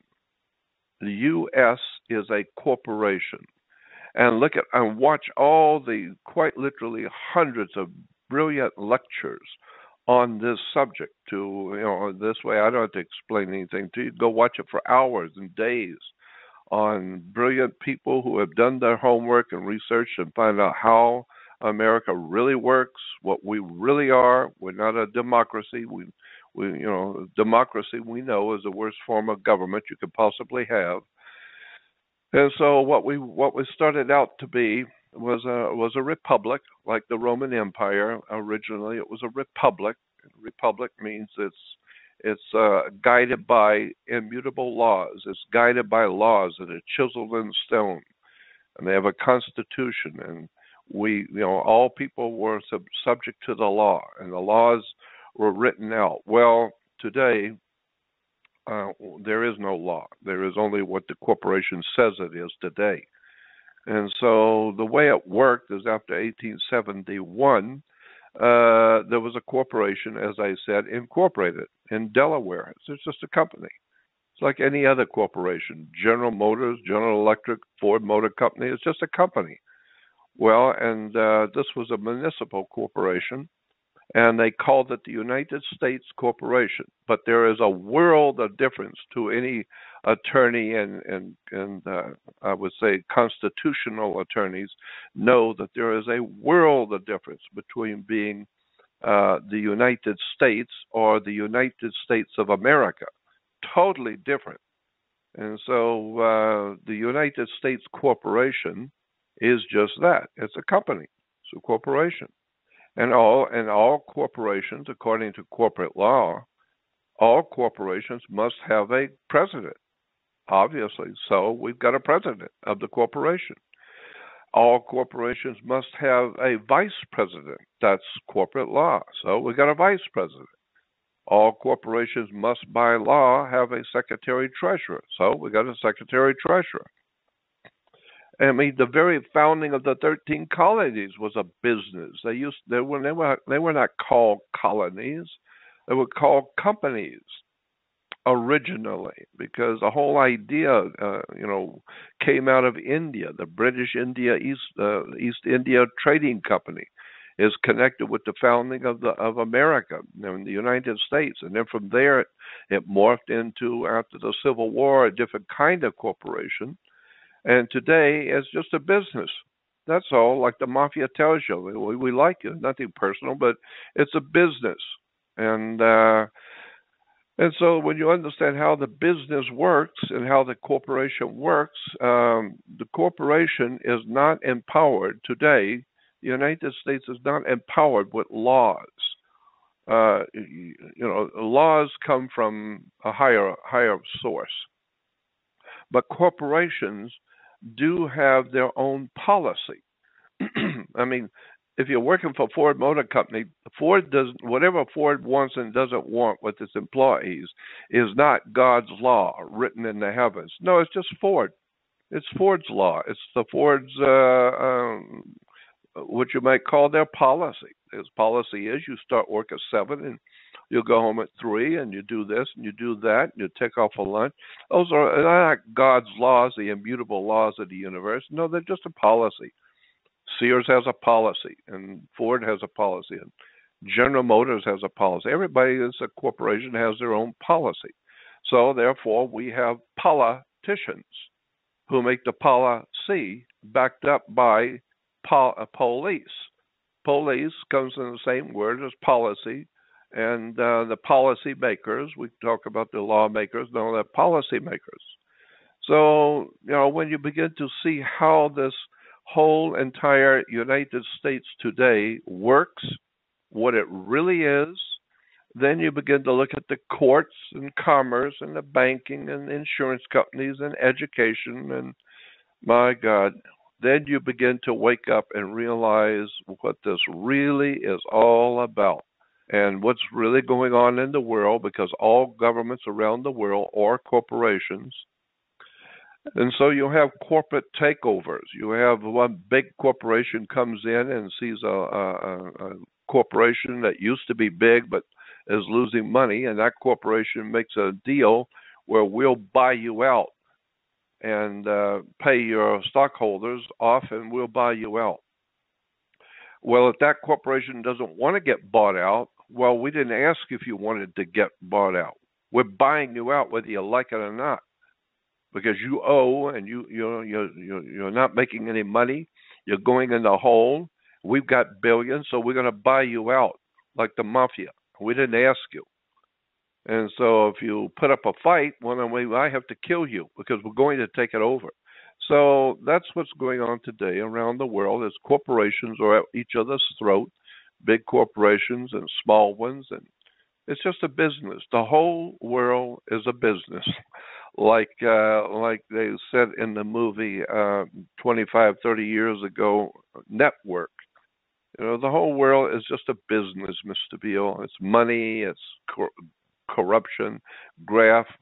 And like Michael Corleone said in Godfather 3, at the very end of the movie, Godfather 3, at the end of the movie, Michael says to his sister, when I was growing up, sis, he said, I used to think that the higher you go in the world, the higher up you go, the more correct and honest and lawful everything has to be. Now I find, he says, as a godfather, now I find it's just the opposite. The higher you go, the more dirty, filthy, pornographic, murderous, violent business really is at the top. And so, and I thought, I know that. I've known that for years.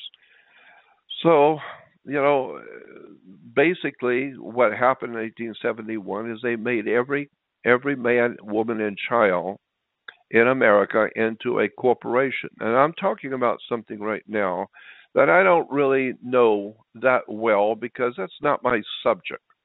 I'm far more interested in ancient theology and how it impacts our civilization today, religion generally speaking. But I'm not stupid. I understand how the world has developed, where it's come from thousands of years ago, the concepts and ideas of political systems and how they morphed and eventually became something totally different, and how the evolution of the etymology of words and terms and symbols we use today, where they've come from, all the secrets of secrets that the world operates on. So the bottom line is that about 1871, every man, woman, and child was considered to be a company, a corporation.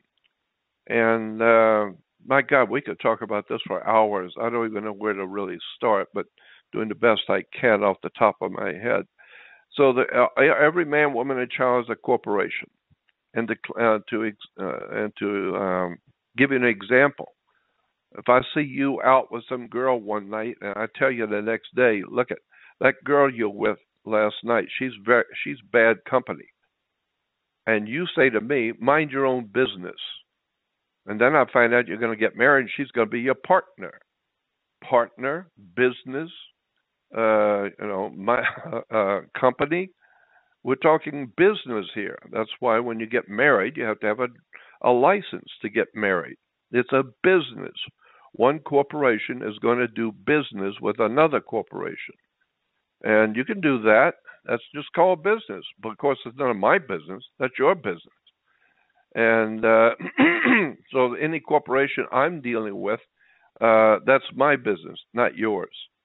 And so that's where we get our terms and words from, because each one of us is a corporation. And and there's two of you, incidentally. There's a corporate you and the real you. The real you is a personal man with a flesh and blood man. But you will find that there is no law on the book anywhere in this world that refers to you and includes you as a man, as a living man, a woman, a child. There is no law, especially in America. No law applies to anyone in this country, period. It only the actual words of the laws in the law books will tell you only corporations are subservient to the law. The law only applies to corporations, period. End of sentence. Therefore, obviously, there must be two of you. There must be the real you, the flesh and blood you, which is private. And then there is the legal or lawful you that can be brought to court. You're doing business. Now we're talking money and business. It's the business of life. So to give you an example, if what I do with you privately, if we go somewhere, we're talking, I'm buying dinner, you're buying this and that, this is all private between you and I. Nobody knows this, nobody else's business. But if you and I are going to join into some corporate business where we're going to open up some kind of a business, it's going to be a large business between you and I. Now we're talking legality. Now we're talking, that it's a corporate business now. It's not private. Now it's public. And so now I cannot come over to your home if you owe me $500. I cannot come to your home and steal $500 from you or do anything to you. No, that's private. Person to person, man to man, I can't do that. That's against the law. But I can sue you in court. That's the public you, the business you. So there's two of you. There's the public you, which anybody can sue, and you'll have to get licenses from the government to do business with people. If you're going to get married, you got to have a license. Why? Because you're getting ready to do business. It may be monkey business. It may be a very bad business, but you're getting ready to do business. And if the business doesn't work out, you're not going to go to God. You're going to court. You better bring your house and your car and your money and everything you own, because it's just business. So the way it works is very simple. And a classic example, too, about how commerce works that people have no idea in the world. And I'll get back to this whole thing about birth certificate in a minute. But suppose, just to give you an example, the way your commercial system in America works, commerce. Suppose you were a painting contractor. Did I tell you this the last time we talked? To my knowledge, no, not this specific thing. Okay, I know people always saying Jordan Maxwell repeats himself. Well, I know, but you remember what Jordan Maxwell said because he said it 5 times.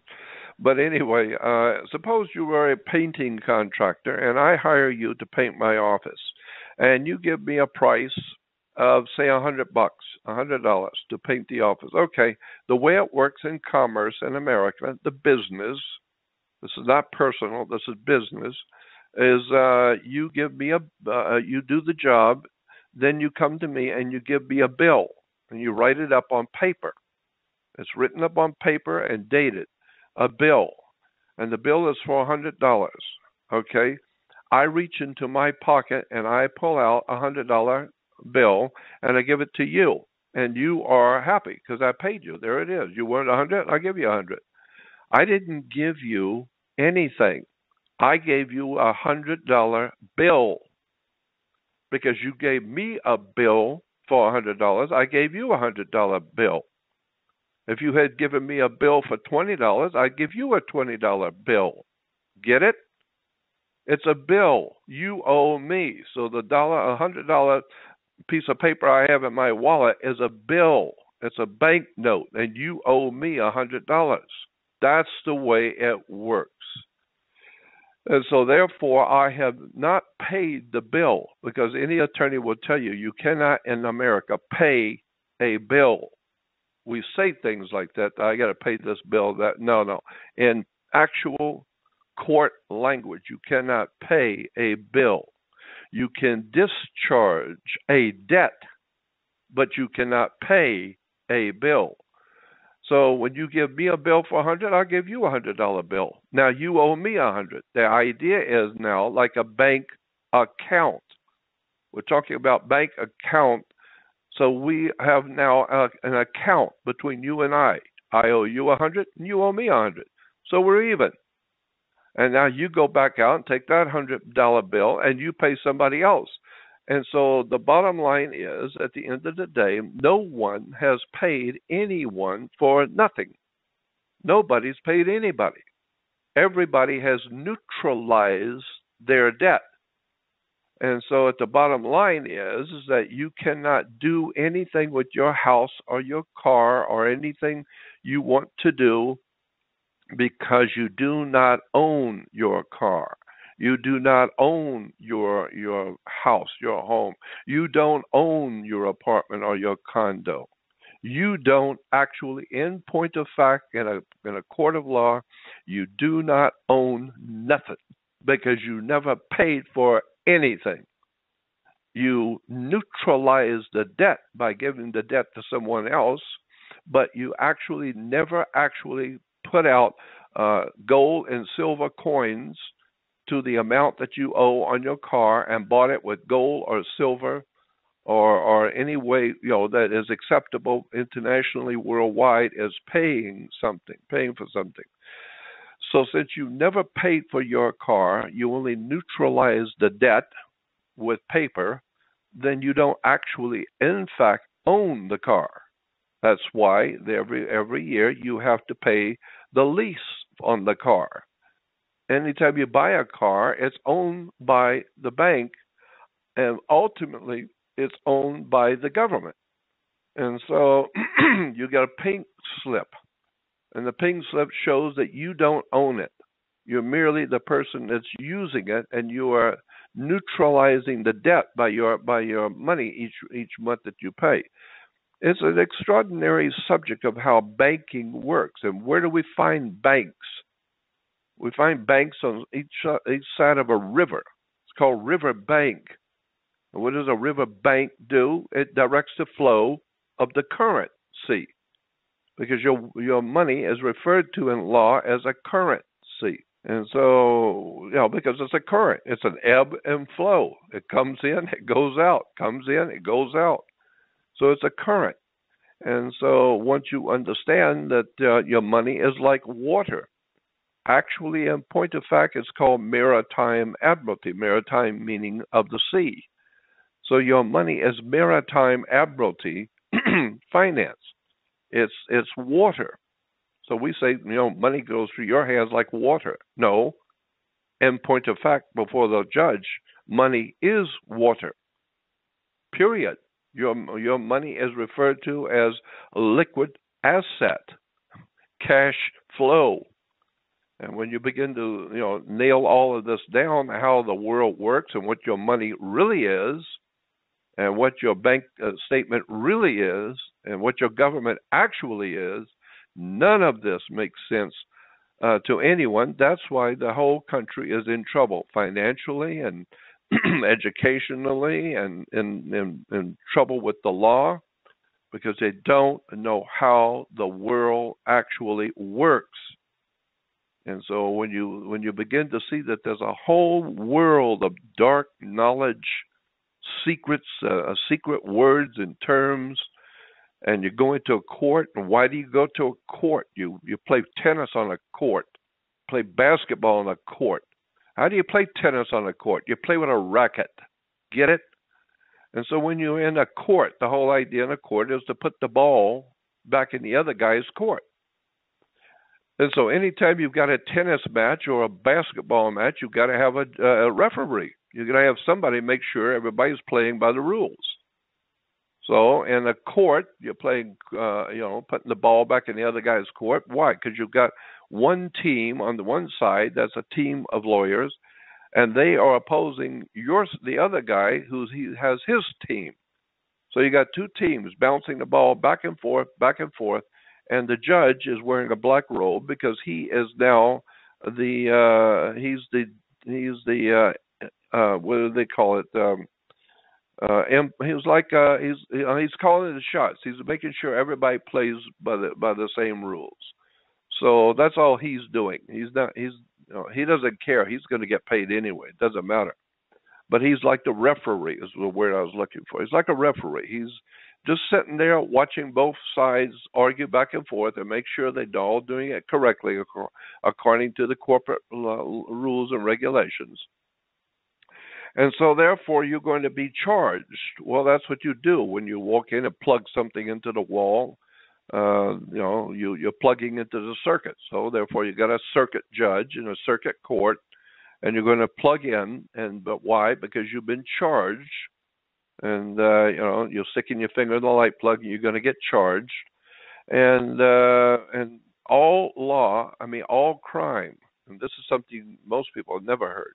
All crime, including deliberate first-degree murder, all crime is in commerce, according to, and ask any good federal lawyer or any judge, look it up in a book, you will find all crime, period, no matter how, from the smallest to the greatest, is considered commerce. It's business, period. It's bad business. It's treacherous business. It's sneaky business. It's dishonest business. But all crime, no matter what you do, is by law a commercial venture, and therefore you have to pay for your crime. Pay? Yeah, you have to pay. And so you got to pay your debt to society. Why? Because your body, your physical body is a battery. And your body is a battery. That's what causes you to live. Your heart's beating because of an electrical impulse. Your muscles move because of an electrical impulse. Your whole body is alive because of electricity. It's called bioelectrical. Well, since your body is a bioelectrical unit, and you're like 80 to 90% water, therefore you are a battery. And therefore, if you can, when you go to court, they're going to put you in a cell. That's what they do. They call it a battery. They put you in a cell. And so when you walk into a court, they're going to, you're going to be operating under a system that you don't understand. It's called maritime admiralty law. That's why when you walk into a courtroom, you will see a fence and a little gate. And so the people who want to see what's going on are waiting waiting for the court. They sit outside. They sit in the seats. And then inside the gate is the judge and the officials that work with the judge. But there's a gate there. There's a fence and a gate. And so why? Well, because there's always been a fence and a gate between the waters of the oceans and the land. Water can only go so far, and it stops. And that's the way it is. That's the way life is. Water will only come so far. You go down to the beach and watch it. It only comes in so far and stops. And so where it stops, it's called a sandbar. And the water stops and it builds up a sandbar, and its undertow builds up what is called a sandbar. And so there's a wooden gate, and at the top of the gate is a piece of wood going across the top of the gate, and so therefore that's the sandbar. It's a bar. It's barring you from going into the water, because once you pass that bar, and incidentally, you're not licensed to pass the bar. But once you are called and you get up and you put your hand on that bar, on that gate, you open up the gate. That's called a floodgate. You are now opening your floodgates so that you can now enter into maritime admiralty law. Now we say you're in hot water, and somebody needs to bail you out, and so now you are going to be charged, and you're going to be put in a cell if you can't pay the debt. And so the whole idea of our political, economic, and cultural system is based on hidden symbols and emblems and words and terms, and especially concepts that we've never been told about. And Jordan, I'd like you to get to the birth certificate thing, and just 20 minutes left on the live feed. After this whole court thing, there's a couple of things I want to talk about regarding like antiquity and like Noah's Ark and all that in the Ice Age, just so you know. Yeah, and I appreciate that, because I could go on talking about this stuff for hours. Yeah, I know. It's cool. So anyway, what else can we talk about? Yeah, well, tell everybody about how the birth certificate thing works, and then I'd like to get to that other stuff. You didn't mention that yet. Quickly, all business is based on water, because all money is water. So all business is based on water, period. And therefore, when a ship from Japan, say, comes to Los Angeles, bringing $8 million worth of Toyotas or TVs or whatever, that ship comes in on water. And therefore, when the ship docks, it docks at it's parked. It's where the ship parks is called its berth, berth, it's berth. So it's called berthing a ship. And all captains call their ships she. She's a good ship, she's very seaworthy, she's this and she's that. All captains, airline captains, any kind of a captain always calls his vehicle a she. That's the law. So all ships are she. And when she comes in, she parks at her berth. And each item on that ship coming off represents money coming off the ocean, coming off the water. All those cars and TVs or whatever. Each one has to have its own certificate of manifest, its own paperwork. Does it have 2 doors or 4 doors? What color is it?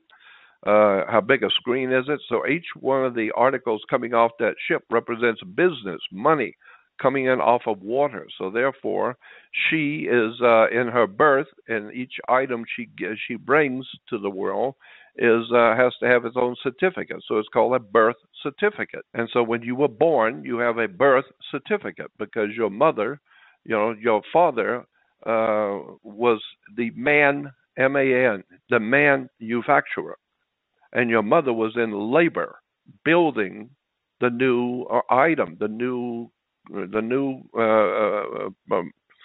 item, which is you. And so therefore you are coming in on your mother's water. And when her water broke, you came out into life. So therefore your mother was in labor building you off of water. And your father, being your father, was the manufacturer.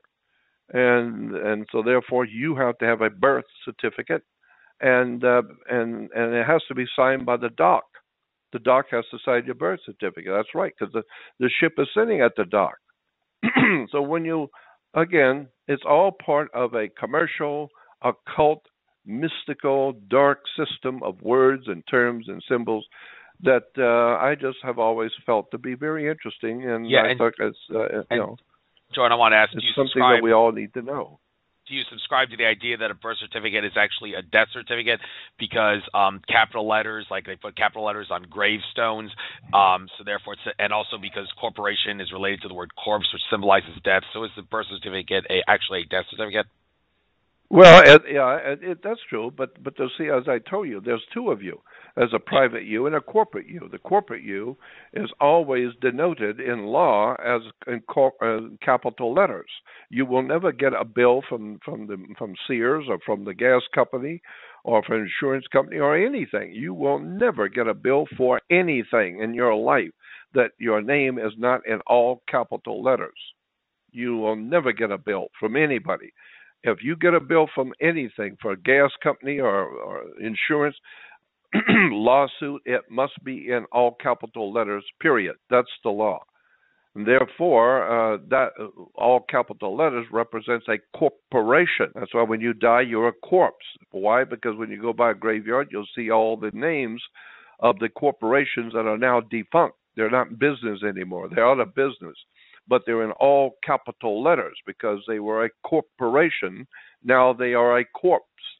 So it's all part. This is the kind of thing we could go on and talk for 5 hours. But I'm just bringing to your attention that everything is based on water, and therefore the only thing on water that works is a ship. So therefore you have a citizenship, relationship, a dealership, scholarship. Everything's ship. So just wake up and understand that the whole world you operate under in America and around the world has nothing to do with anything you think it does. It's a whole hidden system. There's no question about that. I'd like to talk about, let's try to kill two birds with one stone here. I remember listening to your Richie Allen interviews, and you actually talked about how the story of Noah is based on a previous story, the Epic of Gilgamesh story. You said there was no Noah and there was no great flood. Well, I must say I disagree with that there was no flood thing, because countless cultures from the past do talk about some sort of a flood. And also, I'm currently reading Michael Tsarian's book, Atlantis, Alien Visitation and Genetic Manipulation. You actually have a quote on one of the outside cover of the books basically praising the book.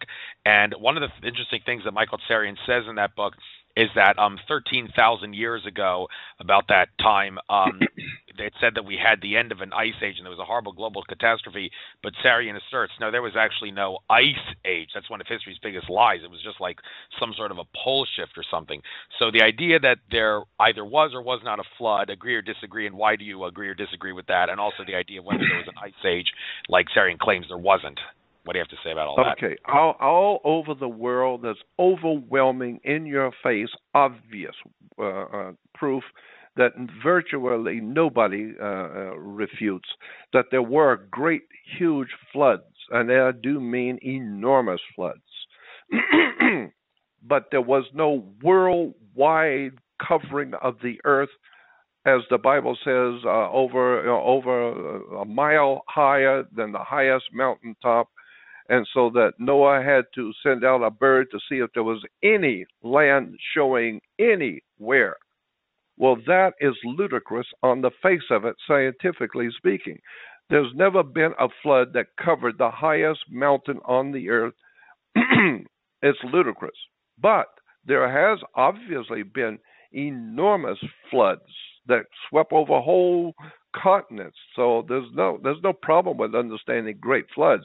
What I actually said is that there's never been ever a flood which covered the earth, so that the highest mountain on the earth was underwater. That's ludicrous on the face of it and doesn't even need to be discussed. It's unscientific and it's stupid. But that there has been massive floods, I don't have any problem with that. It's all over the world. I mean, even the Sphinx in Egypt as water eroded. We find seashells. I don't know if you know this, but there's seashells on the Great Pyramid in Egypt. So if there's salt and seashells at the top of the pyramids in Egypt, something must have happened where the seashells got onto the pyramid. Obviously, there have been monstrous floods, but there's no flood that covered the whole earth and covered the highest mountain, so that you'd have to send out a bird to even find out if there's any land. That's ludicrous. That's what I said. Does that make any sense? That's fair enough. I'm glad you got to clarify that. Getting back to one thing about law again. I remember in a talk you did, like there's this 4-hour video on YouTube I saw where you and some guy named Victor with a last name I couldn't possibly pronounce. Victor Varjabadian. And at the end of that talk, you talked about becoming a sovereign. Now, the whole thing about becoming a sovereign, a lot of people will say, well, all the things you got to do for that, like get rid of Social Security and abolish your birth certificate, all that stuff. A lot of people that have tried to do that, once they become a quote-unquote sovereign, they find that they can't do anything in the real world because that's exactly right.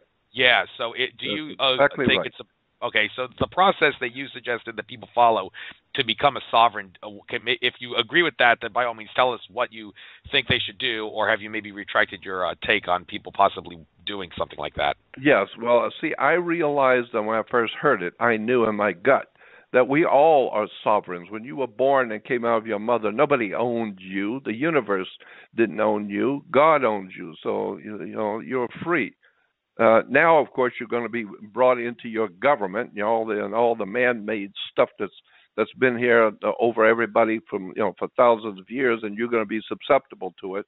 But in point of fact, actually speaking, you are sovereign because your mother gave birth to you. The government didn't build you. The government didn't give you life. The government doesn't, is not your creator. God is your creator, so to speak. And so, therefore, I understood the idea of sovereignty, but there are different ways of going about it. And all the ways that normal people go about getting into sovereignty, they end up in prison.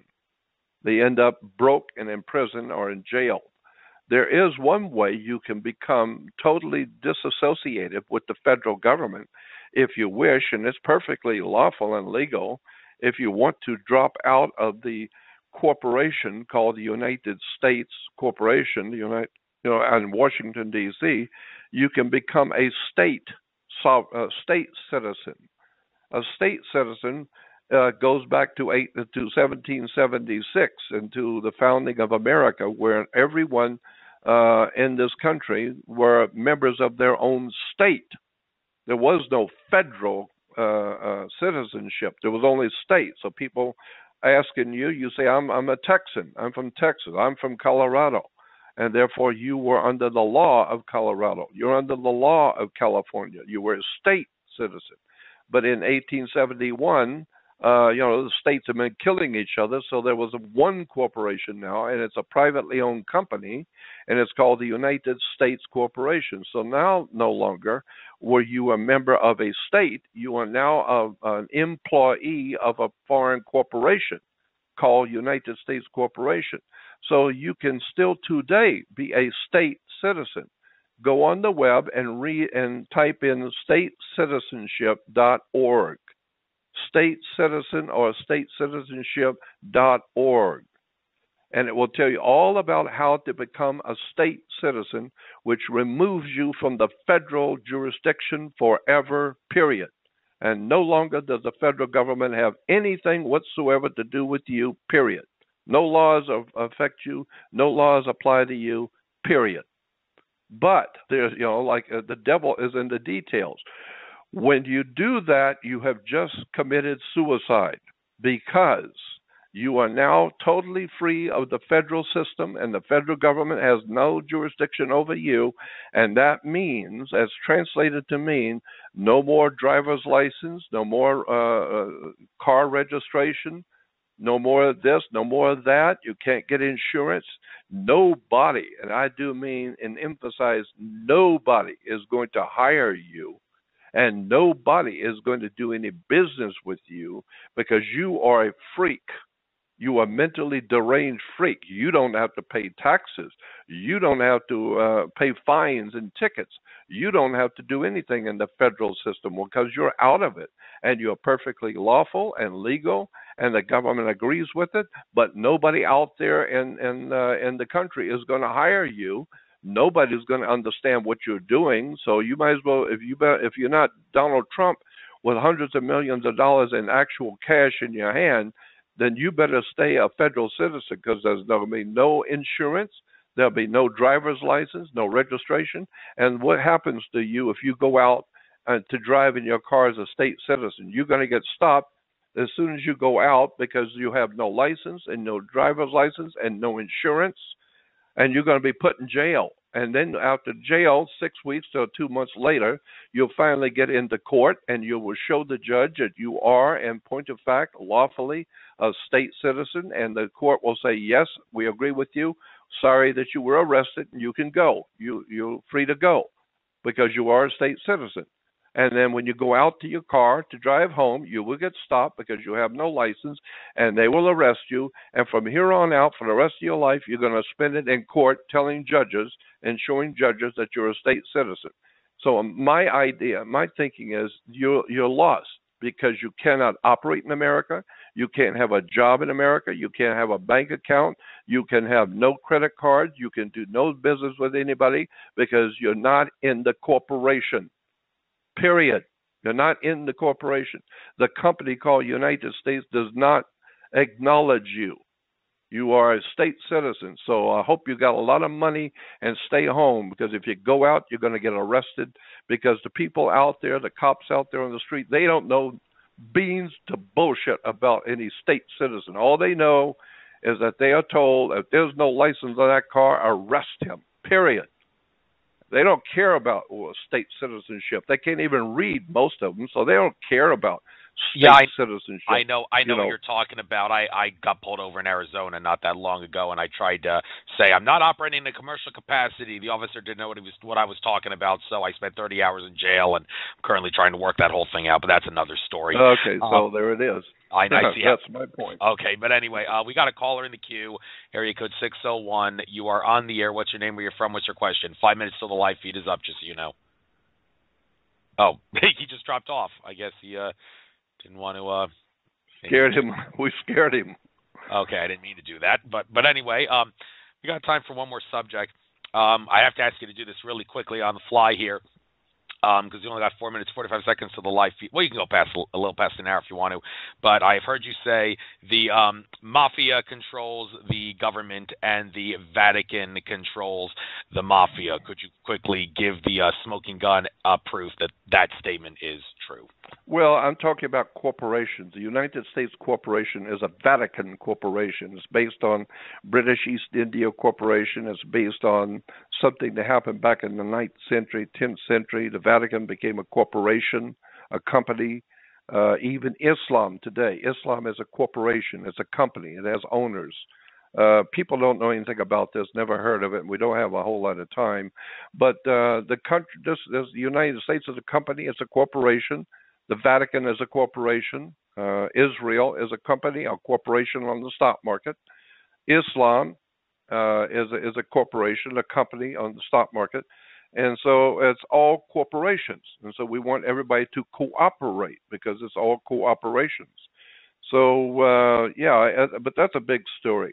But what the last couple of minutes, I would like to say that if people are interested to learn more from me and my work, go on my website, Jordan Maxwell Show, SHOW.com.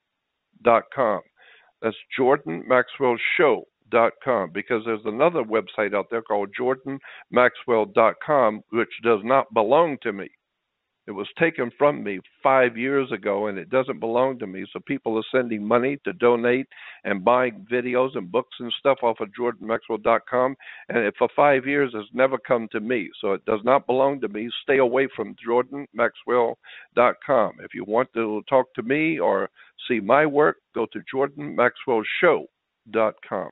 That's where I am. Again, I want to thank you for letting me be on your show.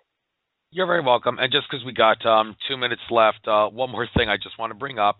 You said back in the in many of your talks actually that why is the number 13 unlucky? And you said it has something to do with Jesus being the 13th apostle, so to speak.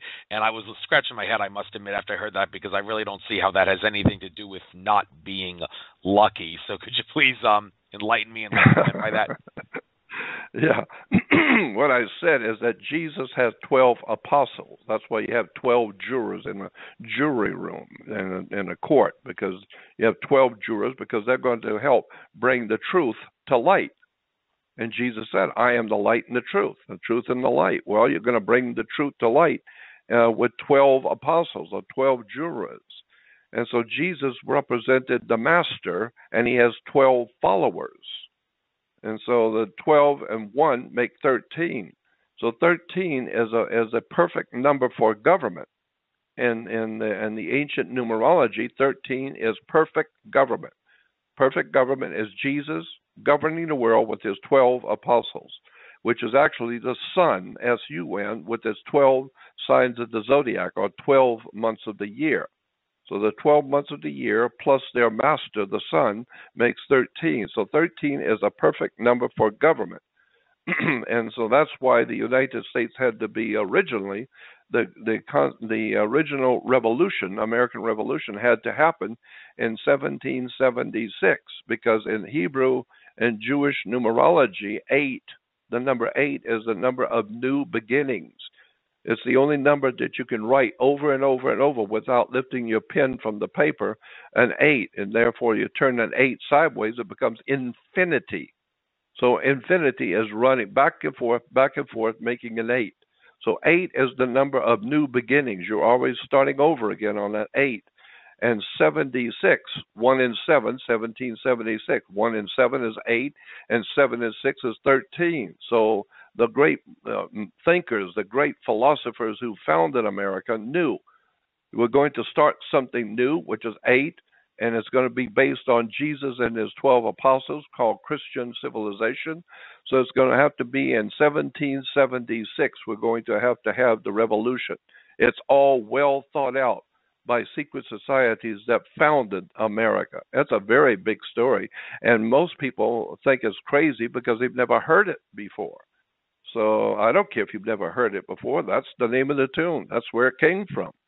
13 is an unlucky number, but the reason why 13 is an unlucky number is a different reason. That has the head of the Knights Templars, Jacques de Molay, was put to death in France on Friday the 13th. That's where the unlucky comes from.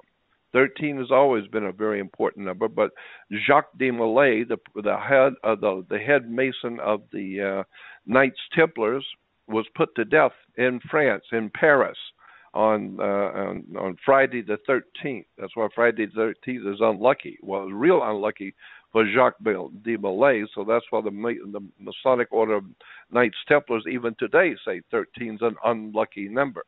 No, 13 originally was based on Jesus and his 12 founding a great society or a great government we call a Christian, Judeo-Christian civilization.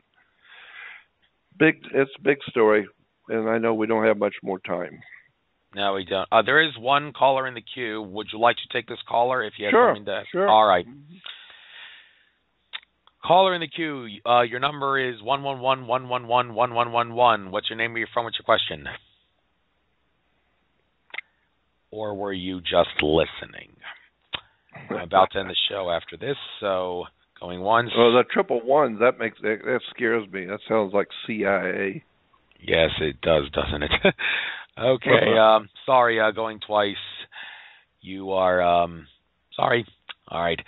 Well, this show is going to come to an end, and Jordan, boy, it seems really exceptionally emotional to be telling you. I'm about to tell you now, especially since there are so many other things that I could talk about with you. Don't get me wrong. I mean, it's not like it has to be on my show, because like with Richie Allen and all the other people we've interviewed, people could always consult other sources. But Jordan, it pains me to tell you that, well, you are indeed a fascinating individual, and I have no doubt that there's no question I could certainly do other shows with you. But, Jordan, ever since I started doing the show, one of my goals with this show has always been to try to get as many different guests on my show as possible before I give any one specific guest double dips, because I felt that was always the fairest, most impartial, and most informative way of doing a radio show that seeks to expose the true and false nature of reality. Now, if you ever want to come on a radio show to talk about something, by all means, give me a holler, and I can certainly give you another hour show. But as far as me asking you or any of my other previous guests that I've given a full 2 hours of showtime on, I regret to inform you I probably won't be asking you to come on again, but that's only because I need to give thousands of other fascinating individuals the chance to have